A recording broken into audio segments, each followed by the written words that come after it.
Après ma césarienne, j'ai envoyé un texto, s'il vous plaît, que quelqu'un apporte une couverture ou m'aide à le nourrir. Personne n'a répondu. Le lendemain, maman a posté « Vacances avec mes personnes préférées ». 6 semaines plus tard, toujours en convalescence, je me suis réveillé avec 81 appels manqués et un message de ma sœur. Tu dois envoyer $5000 maintenant. J'ai répondu, j'étais encore insensible de la taille aux pieds quand ils m'ont emmené en salle de réveil. Césarienne. Mon fils pleurait dans le berceau à côté de moi. Je pouvais à peine tourner la tête, et encore moins le soulever. Mes mains tremblaient à cause de l'anesthésie. Et l'infirmière a dit que quelqu'un viendrait bientôt m'aider à le nourrir. Ils ne sont pas venus. Alors, j'ai envoyé un texto à la conversation de groupe avec ma mère, ma sœur et mon père. Juste une simple ligne, s'il vous plaît, que quelqu'un apporte une couverture ou m'aide à le nourrir. Silence. J'ai regardé les petits indicateurs de lecture s'allumer à côté de leur nom. Un par un, ils l'ont tous vu. Personne n'a répondu. Pas même un pouce levé. Rien. 1 heure plus tard, une infirmière est entrée, surprise qu'aucun membre de ma famille ne se soit présenté. Elle a essayé d'être douce en m'aidant à le mettre au sein. Je pleurais mais essayais de ne pas faire de bruit. Le lendemain matin, je me suis réveillé groggy, douloureuse et seule. J'ai vérifié mon téléphone. Pas de message, mais il y avait une publication Facebook de ma mère, datée de quelques heures seulement après la naissance de mon fils. Vacances avec mes personnes préférées palmier cœur rouge cœur rouge. C'était une photo d'elle, de ma sœur et de mon père sur une plage. Ma mère avec des lunettes de soleil tenant une margarita. Mon père souriant comme un touriste. Ma sœur faisant des signes de paix en bikini. Je les regardais pendant longtemps, pas par tristesse, mais par réalisation. Ils avaient planifié ça. Ils savaient que j'allais subir une césarienne. Ils avaient dit qu'ils seraient là. Ils l'avaient promis. Ils m'avaient même dit de les tenir au courant. Mais la vérité était qu'ils avaient réservé les billets 2 semaines avant ma date d'accouchement et ne me l'avaient jamais dit. Mon mari, enfin, mon fiancé, est décédé en Afghanistan il y a 7 mois. Corps des marines. J'ai reçu l'appel juste après avoir découvert que j'étais enceinte. Il n'a même jamais pu entendre le battement de cœur. Ma famille m'avait dit qu'elle se mobiliserait. Avait dit que nous étions dans le même bateau. La seule personne qui est venue était Madame Granger, la voisine. Elle a apporté un petit sac de muffins et s'est assise avec moi pendant un moment, disant qu'elle se souvenait quand j'étais une petite fille courant en couche. Cette visite a signifié plus que tout ce que ma famille ait jamais fait pour moi. 6 semaines ont passé. Je guérissais lentement, dormant à peine. Colique de bébé. Personne n'a aidé. Ils sont revenus de leur voyage 1 semaine après sa naissance et ne sont même pas venus nous rendre visite. Puis un matin, je me suis réveillé avec 81 appels manqués. La plupart venaient de ma sœur. Le dernier texto que j'ai vu disait « Tu dois envoyer $5000 maintenant ». J'ai regardé l'écran, me suis frotté les yeux, me suis assise lentement. Mon incision me faisait toujours mal. Puis j'ai répondu par texto « Pourquoi ferais-je ça ?» C'est à ce moment que tout a commencé à s'effondrer. Le silence après mon message n'était pas surprenant. Mais 3 heures plus tard, un texto est arrivé de ma sœur. Parce que si tu ne le fais pas, maman et papa pourraient perdre la maison. C'est grave, Nancy. Je suis resté là à le regarder. Pas de bonjour, pas de comment va le bébé, pas d'excuse pour ne pas s'être présenté à l'hôpital. Juste une demande directe et une vague menace. Je n'ai pas répondu. J'ai ouvert mon ordinateur portable, posé mon fils à côté de moi et j'ai commencé à creuser. J'en savais assez en aidant mon fiancé avec ses papiers quand il était en mission. Les registres de propriété ne sont pas difficiles à trouver. Il s'est avéré que mon père avait contracté un prêt sur la valeur nette de sa maison de $50 000 3 semaines avant leur séance photo à la plage. Déjà en retard de paiement. Intérêt grimpant. Puis est arrivé un autre message, cette fois de ma mère. Chérie, je sais que les choses ont été difficiles, mais nous sommes une famille. Nous avons juste besoin d'aide cette fois-ci. S'il te plaît, ne sois pas froide. Cette dernière phrase était censée piquer au vif. Et peut-être que ça l'aurait fait si je n'avais pas déjà été trop insensible pour ressentir grand-chose. Au lieu de répondre, je suis restée assise là, tenant mon bébé, me souvenant de cette première nuit seule à l'hôpital, envoyant des textos pour de l'aide que personne n'a jamais apportée. Quelques heures ont passé. Je terminais un biberon quand j'ai reçu un autre message. Celui-ci provenait d'un numéro que je ne reconnaissais pas. Salut Nancy, c'est Émilie du lycée.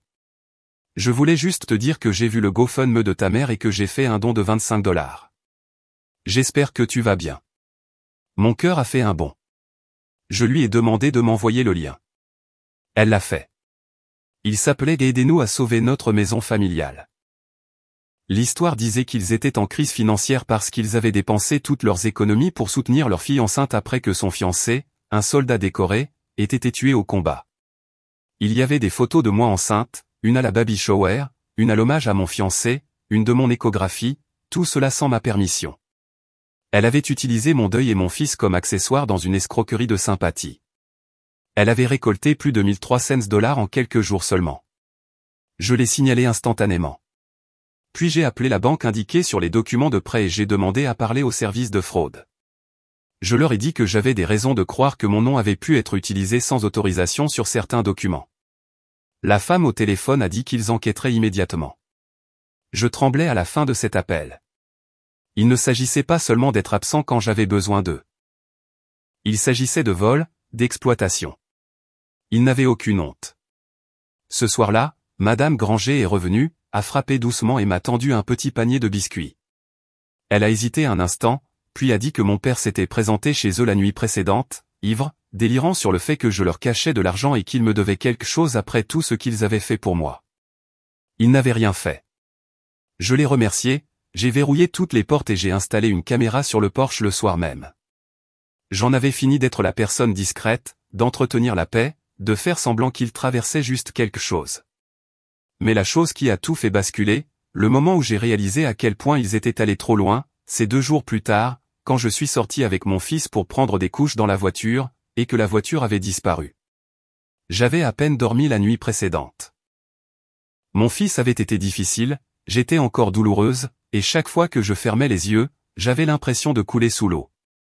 Alors, quand je suis sorti ce matin-là pour prendre la dernière boîte de couches dans la voiture et que j'ai vu l'allée vide, mon cerveau n'a même pas pu traiter l'information au début. Je suis resté là à cligner des yeux, tenant le bébé contre ma poitrine, pensant que je m'étais peut-être garé au coin de la rue, mais je savais que ce n'était pas le cas. Je me garais toujours juste là, assez près pour la voir de la fenêtre pendant que j'allaitais. Il y avait une tache d'huile sombre là où ma voiture avait été. C'est ce qui l'a rendue réelle. Je suis rentré lentement.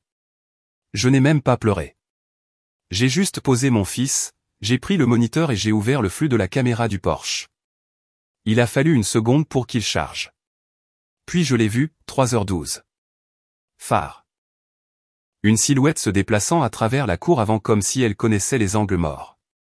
Ils se sont approchés de ma voiture, l'ont ouverte en douceur, sont montés à bord, ont démarré le moteur et sont partis sans un seul accroc. Je l'ai regardé 2 fois avant de comprendre. La personne avait une clé. Ils n'ont pas forcé l'entrée. Ils n'ont pas bricolé le système de démarrage. Quiconque c'était avait une clé de ma voiture, et je n'en ai jamais donné qu'une à une seule personne avant la mort de mon fiancé, mon père. J'ai mis la vidéo en pause, j'ai regardé la silhouette alors qu'elle se tournait légèrement, regardant derrière elle en sortant de l'allée. C'était lui. Même sans un visage clair, je connaissais sa silhouette, sa façon de bouger. J'ai appelé la police. Je ne me suis pas retenu. Je leur ai tout dit sur l'escroquerie GoFundMe, les menaces pour de l'argent, le prêt sur la valeur nette de la maison, et maintenant la voiture. J'ai dit que j'avais une preuve vidéo, qu'il avait encore une clé. Il n'est jamais revenu. Ils m'ont demandé si je voulais porter plainte. J'ai dit oui. Un agent est venu cet après-midi pour prendre ma déposition et récupérer les images. Il est resté silencieux tout le temps, poli, mais visiblement troublé. Il m'a demandé à nouveau si j'étais sûr. J'ai dit que je l'étais. Ils ont retrouvé ma voiture plus tard dans la journée, garée derrière la maison de mes parents. La plaque d'immatriculation avait été retirée, le siège bébé jeté dans le cabanon et un panneau à vendre décoloré glissé dans la vitre arrière. Ils allaient la vendre comme si de rien n'était. Comme si je n'étais rien. Je n'ai pas reçu d'appel de leur part. Pas d'excuses, pas de déni, juste du silence. Mon père a été arrêté ce soir-là, vol de véhicule, retenu pour interrogatoire. Il a passé 4 nuits dans une cellule de détention, 4 nuits sans son téléphone, sans Facebook, sans faire semblant d'être l'homme de famille qu'il n'a jamais été. Ma mère a commencé à publier des citations vagues sur la loyauté et le fait d'être trahi par son propre sang. Ma sœur a changé sa photo de profil pour un selfie d'eux sur la plage. C'était presque drôle, sauf que ça ne l'était pas, parce que c'était qui ils étaient vraiment. Je ne suis pas allé leur rendre visite. Je n'ai pas appelé. Je n'ai pas répondu quand ma mère a envoyé un texto, c'est allé trop loin. Rien n'était allé assez loin. Pour la première fois de ma vie, je n'avais pas peur d'eux. Je ne mendiais pas pour de l'amour ou du soutien. J'en avais juste fini. Et puis, 3 semaines plus tard, on a frappé à la porte. Ce n'était pas une livraison. Ce n'était pas Madame Granger. C'était mon père. J'ai ouvert la porte à moitié. Je n'attendais personne et certainement pas lui. Il avait l'air plus mince, plus pâle, comme si les 4 jours de détention avaient enlevé ce qui restait de sa fierté. Mais je n'ai rien dit. Je ne l'ai pas invité à entrer. Je suis resté là, une main sur la porte, l'autre tenant le babyphone. Il n'a pas commencé par des excuses. Il a juste demandé si on pouvait parler. Avant que je puisse répondre, j'ai remarqué une deuxième silhouette qui attendait au bas des marches du porche. C'était ma tante Karen, la sœur de ma mère, celle qui était restée silencieuse pendant tout cela. Elle tenait un dossier. J'ai demandé de quoi il s'agissait. Elle a dit qu'elle avait quelque chose à me montrer.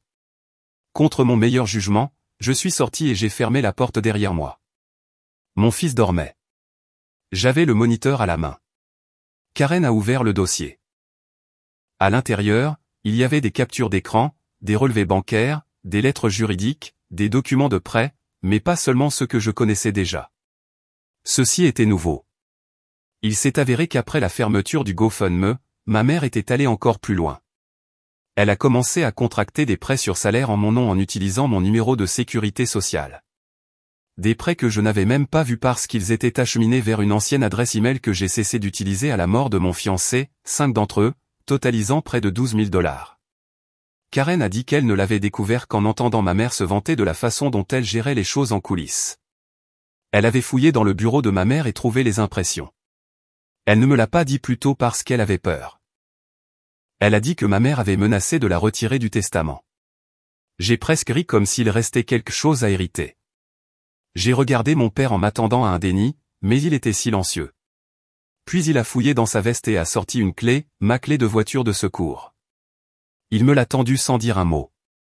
Puis il a dit qu'il ne savait pas pour les nouveaux prêts, que le GoFundMe était l'idée de ma mère, qu'il l'avait laissé faire, mais qu'il ne s'attendait pas à ce qu'elle continue à me prendre de l'argent.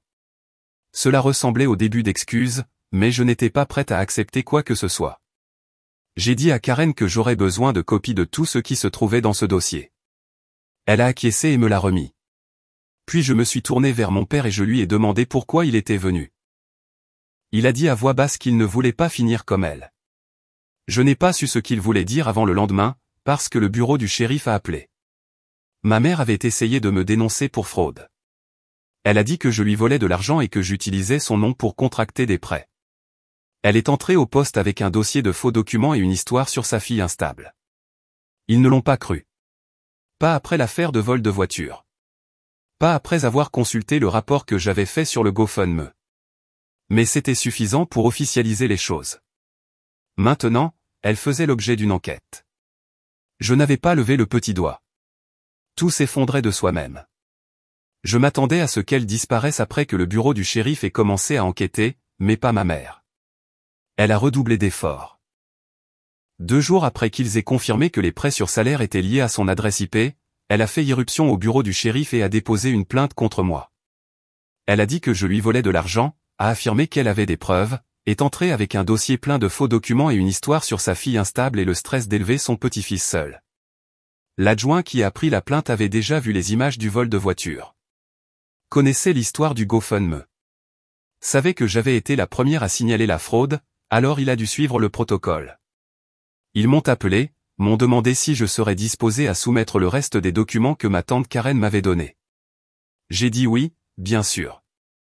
J'ai tout scanné et je l'ai envoyé par email le même jour. En moins de 48 heures, tout le gâchis a commencé à la rattraper.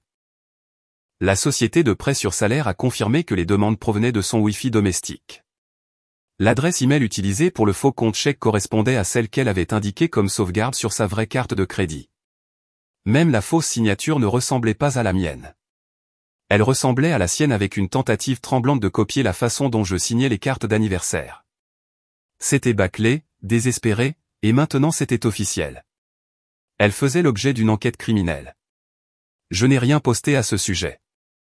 Je ne me suis pas réjoui, mais la nouvelle a quand même commencé à se répandre. Cette ville est petite. Les gens ont remarqué que son VUS n'était plus garé devant la maison. Quelqu'un à la banque a dû parler parce que même la femme à la pharmacie m'a demandé si j'allais bien. Sa page Facebook, celle qui avait autrefois publié des selfies et de fausses citations inspirantes, avait disparu, supprimée. Puis j'ai reçu la lettre de la banque adressée aux occupants de la propriété. Leur maison allait être saisie. Ils avaient 60 jours pour quitter les lieux à moins qu'ils ne paient le solde complet, plus de 51 000 $. J'ai regardé cette lettre pendant longtemps. Je ne me sentais pas bien. Je ne me sentais pas mal. J'en avais juste fini. Karen a appelé cet après-midi-là et a dit que ma mère lui avait demandé de l'argent, la suppliant. Elle a dit qu'elle allait être sans abri et que j'empirais les choses. Karen lui a dit non. Lui a dit qu'elle aurait dû y penser avant d'utiliser sa propre fille comme un guichet automatique ambulant. Je ne lui ai pas demandé de dire ça, mais j'ai apprécié plus que je ne peux l'expliquer. Ma sœur était la suivante. Après des semaines de silence, elle m'a envoyé un texto, « Tu gagnes. J'espère que tu es heureuse. » Pas d'excuses, pas de responsabilité, juste une autre tentative de se faire passer pour la victime d'une histoire dans laquelle elle s'est à peine présentée.